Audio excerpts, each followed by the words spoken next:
On arrête tout. Oubliez vos œufs en plastique brûlés sur les bords. Je suis bélier et j'ai la patience d'une mèche courte. Mais aujourd'hui, on va dompter la bête. On va faire un œuf au plat de compétition. Le blanc comme la soie et le jaune comme une bombe très explosée.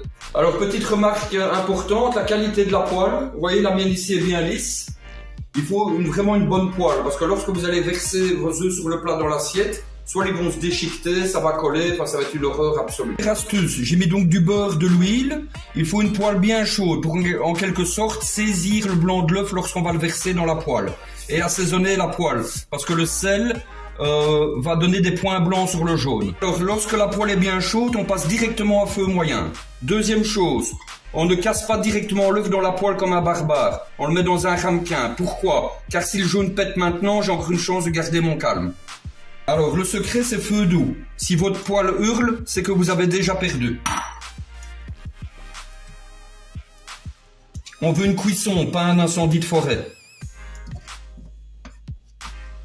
Regardez-moi ça, je fais de l'autodiscipline stoïcienne dans une poêle à 10 balles, en attendant que les blancs coagulent. Si vous voyez que ça traîne, ne montez pas le feu. Mettez le couvercle 30 secondes, c'est le sauna de l'œuf. C'est là que la magie opère, sans transformer le fond en semelle de botte. Et voilà la bête, il est pas beau? Il attend juste un morceau de pain. C'est sérieux, c'est précis, et ça m'a coûté 3 points en tension artérielle.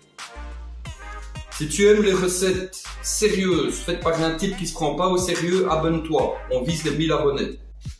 Et on va aller les chercher un œuf après l'autre. Allez, je mange, un bélier n'attend pas.